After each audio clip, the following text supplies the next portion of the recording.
All right, welcome back here. We are here at Michigan State Police First Lieutenant Michael Shaw, who says, we've been doing all wrong all these years. There's no stopping at a four-way stop when the lights are out. No way. He's going to explain. Next to him, Bobby Raitt of the Michigan Auto Law, who says the lieutenant is all wrong. Oh, my gosh. All right, let's get to this section of Let It Rip. Yeah, Lieutenant Shaw, first question to you. You know it's common understanding that that's a four-way stop. Doing an interview and changing the game, does that just confuse everyone? No, I don't think it confuses everyone. I think there's a lot of people that understand that that is the law. Oh. Now, it's a media concept that it's easier to say, come to a four-way stop than it is to say, hey, make sure that if the lights are out, you got to obey the right of rule laws. So then everybody's going to be, well, what is that? So now you're thinking back to driver's ed a long, long time ago to where people don't realize what the law actually says. And if there's no controls at an intersection, you go back to right-of-way laws. Bobby Raitt, you say the lieutenant here is wrong. Well, the lieutenant came out with a Twitter feed, and if you look at the comments, 100 of comments, 99% of them are saying, what are you talking about? And the reason they're saying, what are you talking about, is because common practice and common sense tell you that if you come upon a light and it has failed or it's not working, it's a four-way stop. Yes, you did learn it in driver's ed. That's important. The statute that the officer references talks about an unmarked intersection, meaning there is no traffic devices. And we don't have a lot of those in this area. They're in rural areas. And so if you come upon an unmarked intersection, what the statute says is you yield to the driver to your right.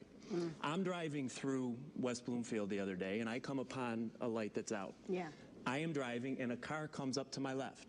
I'm thinking to myself, according to the officer citing this statute, I can just go right through and they have to yield to me.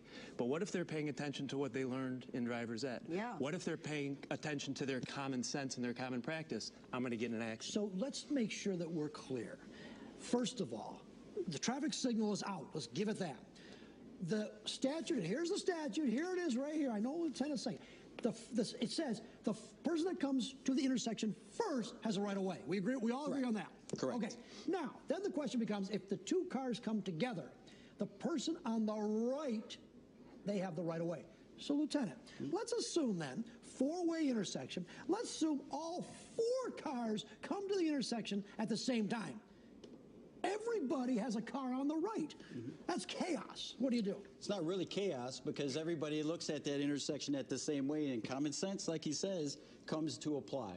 So when you use common sense, we all look at this as the same way. But here's the problem that we talk about. When you talk, wait, let me finish. What do you do? Okay. I wonder, because your logic doesn't, I don't understand this. We've got four cars at an intersection. You're reading the statute. You say the person on the right has the right of way. However, everybody is on the right. So what's going to happen at that intersection? I don't know. You tell me. You don't know? I hope. Well, that's why you take Uber. Write 4 tickets. That's why you take Uber, because you don't know. So what's the problem then? So the problem is they would come up. Now, it's going to be a rarity that four people are going to simultaneously hit that intersection at the very same time. Right. But if they do, then also the statute says that you shall yield and determine who has the right of way. So what usually happens, we use common sense and good courtesy, and I say, hey, go ahead. That's where the four-way stop comes in. So it's a four-way stop. So it is a four-way stop. It is not a four-way stop. You're trying to make it a four-way. But here's the problem. Look, I can tell you this. I can tell you this. Go ahead, Bobby. I've been a practicing attorney at Michigan Auto Law for 25 years. 95% of what we do are serious auto, truck, motorcycle accidents. I have never had a case as a result of an injury at a four-way stop. I have had thousands of cases for failure to yield. It's one of the most common causes of serious auto accidents. But here's the deal. Actually, you may want the lieutenant as your star witness, because if there is an accident and he writes the ticket to the driver that should have yielded the right of way, he's your best witness, and that helps your case, right? If I have that case. Well, you may, though. You may, though. It's very difficult if everyone comes. You know, it's interesting. Royal Oak, they put out those little those plastic stop signs when their lights are out. Well, that's different. So that's different. But my point is, why do they do that? Because nobody understands the law. That's no, because everyone should be stopping because they when want the traffic intersection to become controlled again. That's exactly why they do that. That's a good thing. Yeah, and if you look at your Twitter feeds and your comments back and forth, one of your main concerns was traffic backup. Correct. Well, most people's concerns are that they don't get injured at an intersection when this rule is being applied and no one knows about it or no one uses it in common practice. Here's a prime example. I'm driving in a patrol car yesterday, and I'm kind of doing my own thing, and I'm coming up to an intersection that is unmarked. the lights are out, nothing's there. So the person comes up there, and there's no traffic in the intersection at all. So they start to proceed to the intersection. They see my car. What do? They jam on that brake as hard as they can, come to a skidding stop, and I continue through the intersection doing the right thing. So when we're looking at it again, just like he said, but wait, just wait a minute. So just like he says, well, thank God they stopped, because otherwise it would have been an accident. No, he was in the same lane with me. We're going through at the same time. No, because I don't have to. I hear the cop, though. There you go. That's right. So let me ask you this. He had the statute in the back of his mind. So if we come to a light, okay, that's out, and there's nobody, I'm the only one on the road, I can go through it. You yield, slow down, make sure that it's clear, and continue through without stopping. Without stopping. I do not have to stop. Correct. Okay. How much time do we have, by the way? Anybody out there? I want to find out how much time. We got 1 minute only. I've got to ask the lieutenant. We have a couple, because we've had so many. Oh, I'm the most hated person. Yeah, you are. Yeah, you are. I feel bad. Okay, I want to know. Let's see. Okay, a yellow signal. Yes. What do you do? Can you go through the yellow signal, or do you have to stop? If you can stop in a safe distance, you are required to stop. And you can actually be cited for running a yellow signal. Do you agree, Bob? No. I think the lieutenant's If right. you That's could the law. slow, look, go safely through, there's no traffic, a red is when you stop, but you know. Yes. Okay. No, yellow. Apparently you have to also. stop. You have to or stop. No, you'll write him a ticket, right? I think we look at the Is tickets. this a way to get the ticket quota up to... You know, and that's the funny part is everybody says ticket quota and all that kind of craziness. That time of the month, right? All a traffic stop is a way to change driver behavior. Some people get it with a verbal warning. If I say, hey, you can't do that anymore, don't do it. And he says, you're right, officer, I'm good with that. All right. Sometimes I got to write it down. All right, let me throw one other. This is a weird one, okay? We've got a four-way stop, okay? We have an ambulance, a fire truck, a police car, and a mail truck. Who's got the right of way? I do have the gun. If everybody stops, no one will get injured. But they might have a traffic backup.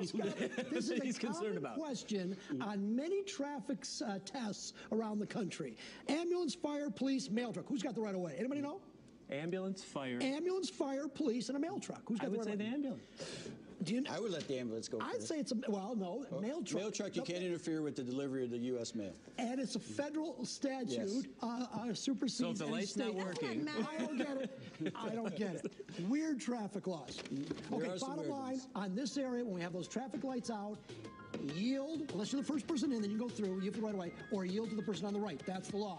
No. Correct. He's It's going not to write the you a law. ticket. It is absolutely not the law. He says it is. The statute he cites still is don't for an get it. unmarked intersection. All right, hold that thought here. Whew. All right, coming up next, we want you to share your thoughts live on the air. Don't forget, use the hashtag #LetItRip. We'll be right back.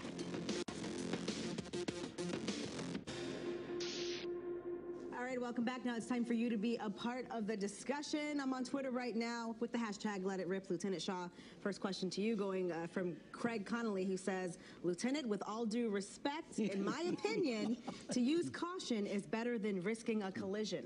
And here's the deal. You can like the law, you can love the law, you can hate it, or you can totally disagree with it. But this man right here made the law and said that that's what the law is. So it doesn't matter. I repeat, I was not in the legislature. This guy wants daylight savings time, too. That's so. what the law says. So you got to, and the worst part about it is this is going to be the fellow or the guy from Dewey, Cheatham, and Howe that is coming afterwards to sue you when you don't follow what the law says. That law doesn't say that, and I can't stress it enough. You were talking about the difference between an unmarked intersection, like you find in the rural areas, and you're talking about lights or stop signs that are down. You think a judge Totally is going to different buy law. that, though? Oh, I know so, because the words and strict constructure is what they all talk about are not in there. And absolutely not, because the judge doesn't buy it now, because once the lights go out, it becomes an uncontrolled intersection. It's like taking an eraser and erasing But that more light importantly, away. you're not going to see it, because if everyone stops and is cautious, I there's think not the going to be an legislature has to deal with this to clarify it. Right, we'll take this offline, guys. All right, Jonathan wants to know. All right, let me get you over here. Okay, Jonathan wants to know on the equal pay issue here. We passed something back in 1963 called the Equal Pay Act. If you're a woman not being the same amount as a man for the same job, you should contact a lawyer, not a congressman. Don't we already have the safeguards in place? Just women need to sue more. Okay, so where do they get money from to sue?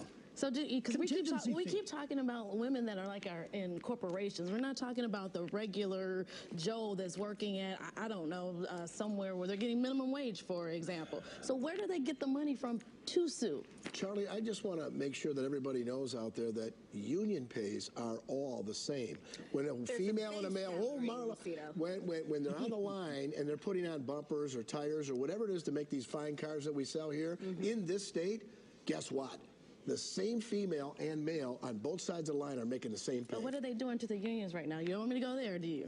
That doesn't mean they're making the same money. Just want to make sure that was all clarified before we leave today. We've got to wrap it up. You have a quick one real quick? Well, Cindy Johnson says women are the ones who spend money and keep the economy flowing. Good. Cindy, thank you. In fact, we appreciate that. That's it for this edition of Let It Rip Weekend. Remember, head over to fox2news.com for all the news of the day. See you next time.